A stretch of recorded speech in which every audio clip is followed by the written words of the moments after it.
ಶತಧೃತಿಗೆ ಈ ದಿವಸಗಳು ತ್ರಿಂಶತಿಯು ಮಾಸ ದ್ವಾದಶಾಬ್ದವು ಶತವೆರಡರೊಳು ಸರ್ವ ಜೀವೋತ್ಪತ್ತಿ ಸ್ಥಿತಿಲಯವು ಶ್ರುತಿ ಸ್ಮೃತಿಗಳು ಪೇಳುತಿಹವಚ್ಯುತಗೆ ನಿಮಿಷವಿದೆಂದು ಸುಖ ಶಾಶ್ವತಗೆ ಪಾಸಟಿ ಎಂಬರೆ ಬ್ರಹ್ಮಾದಿ ದಿವಿಜರನು ಆನಂದಸ್ಯ ಪದಮು ಅಂದೇ ಬ್ರಹ್ಮೇಂದ್ರಾದಿ ಅಭಿವಂದಿತಂ ಪೂರ್ಣ ಸರ್ವಗುಣೈ ಕಾರಣಂ ಅನಾದ್ಯಂತಂ ಸುರೇಶಿತುಃ ದಾಸವರ್ಯಂ ದಯಾಯುಕ್ತಂ ದೂರೀಕೃತ ದುರಾಶಿಷಂ ಹರಿಕಥಾಮೃತಸಾರ ವಕ್ತಾರಂ ಜಗನ್ನಾಥ ಗುರುಂ ಭಜೆ.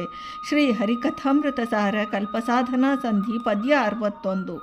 ಶತಧೃತಿಗೆ ಈ ದಿವಸಗಳು ತ್ರಿಂಶತೀಯ ಮಾಸ ದ್ವಾದಶಾಬ್ದವು ಎಂಬ ಈ ಪದ್ಯದಲ್ಲಿ ಶ್ರೀ ಜಗನ್ನಾಥದಾಸಾರ್ಯರು ಶತಧೃತಿಗೆ ಸಾಧನಾತ್ಪೂರ್ವ 100 ಕಲ್ಪಗಳು ಸಾಧನಾನಂತರ 100 ಕಲ್ಪಗಳು ಸಾಧನೆ ಮಾಡಿ ಬ್ರಹ್ಮ ಪದವಿಗೆ ಬರುವ ಬ್ರಹ್ಮದೇವರಿಗೆ ಶತಾನಂದರೆಂದು ಹೆಸರು. ಈ ಅರ್ಥವನ್ನೇ ಶತಧೃತಿ ಶಬ್ದವು ಸೂಚಿಸುವುದು. ಶತಧೃತಿ ನಾಮಕರು ಚತುರ್ಮುಖ ಬ್ರಹ್ಮದೇವರು. ಅಂದರೆ ಶತಧೃತಿಗೆ ಹಿಂದಿನ ಪದ್ಯದಲ್ಲಿ ತಿಳಿಸಿದ ಕಾಲಮಾನವು 1 ದಿವಸ ಎನಿಸುವುದು. ಅಂತಹ 30 ದಿವಸಗಳಿಗೆ ತ್ರಿಂಶತಿ, ಬ್ರಹ್ಮದೇವರಿಗೆ ಇದು 1 ಮಾಸ. ಅಂತಹ 12 ಮಾಸಗಳು 1 ವರ್ಷ ಎನಿಸುವವು.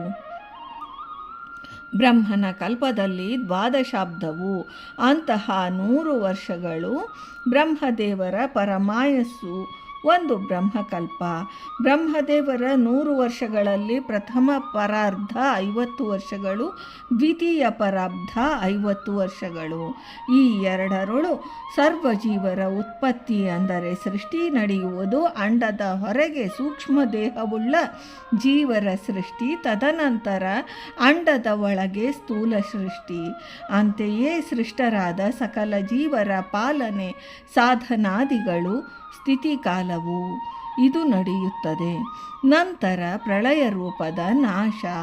ಬ್ರಹ್ಮದೇವರ ಆಯುರ್ಮಾನವಾದ 100 ವರ್ಷಗಳು ಶ್ರೀ ಪರಮಾತ್ಮನಿಗೆ 1 ಕ್ಷಣ ಎನಿಸುವುದು. ರೆಪ್ಪೆ ತೆಗೆದು ಮುಚ್ಚುವ ಕಾಲ. ಕಾಲಾತೀತನಾದ ಶ್ರೀಹರಿಗೆ ಇದು ಕೇವಲ ಔಪಚಾರಿಕ ಲೆಕ್ಕಕ್ಕೆ ಸಿಗುವುದಿಲ್ಲ. ಅಷ್ಟು ಸೂಕ್ಷ್ಮತಮ ಕಾಲ ಎನಿಸುವುದು. ಇದಕ್ಕೆ ಪ್ರಮಾಣ ವೀಕ್ಷೌ ಬಭೂವ ಪರನಾಮ ನಿಮೇಷಕಾಂತೆ ಶ್ರೀಮನ್ ಮಹಾಭಾರತ ತಾತ್ಪರ್ಯ ನಿರ್ಣಯದ ವಾಕ್ಯವಿದು. ಶ್ರೀ ಪರಮಾತ್ಮನು ಅಚ್ಯುತ ನಾಮಕನು. ಬ್ರಹ್ಮಾದಿ ಜೀವರುಗಳಿಗೆ ಚತುರ್ವಿಧ ನಾಶ ಉಂಟು. ಅಂತಹ ನಾಶ ಶ್ರೀಹರಿಗಿಲ್ಲ. ನಿತ್ಯ ಶಾಶ್ವತ ಮೂರ್ತಿಯು, ಶಶ್ವದೇಕ ಪ್ರಕಾರನು, ಸದಾನಂದಾತ್ಮಕನು, ಸುಖ ಶಾಶ್ವತಗೆ. ಇಂತಹ ಸುಖ ಶಾಶ್ವತಗೆ ಸ್ವರೂಪಿಗೆ ಬ್ರಹ್ಮಾದಿ ದೇವತೆಗಳು ಎಂದಿಗಾದರೂ ಸಮಾನರಾಗುವರೆ? ಸಮಾಭ್ಯಧಿಕ ಶೂನ್ಯನಾದ ಆ ನಿತ್ಯ ಶಾಶ್ವತನಿಗೆ ಸೃಷ್ಟಿ, ಸ್ಥಿತಿ, ಲಯಾದಿ ಜಗದ್ವ್ಯಾಪಾರಗಳು ಲೀಲಾ ಮಾತ್ರ. ನಿರಾಯಾಸವಾಗಿ ನಡೆಸುವನು. ಶ್ರಮವಾಗಲಿ, ಶ್ರಮ ಪರಿಹಾರ್ಥವಾಗಿ ಪ್ರಳಯದಲ್ಲಿ ವಟಪತ್ರ ಶಯನವಾಗಲಿ ಜಗದ್ವ್ಯಾಪಾರ ಅವನಿಗೆ ಸಹಜ ಧರ್ಮ ಎಂದು ಶ್ರೀ ಜಗನ್ನಾಥದಾಸಾರ್ಯರು ಈ ಪದ್ಯದಲ್ಲಿ ಹೇಳಿದ್ದಾರೆ. ಭಾರತೀ ರಮಣ ಮುಖ್ಯ ಪ್ರಾಣಾಂತರ್ಗತ ವೃಂದಾವನ ವಿಹಾರಿ ಶ್ರೀಕೃಷ್ಣಾರ್ಪಣಮಸ್ತು.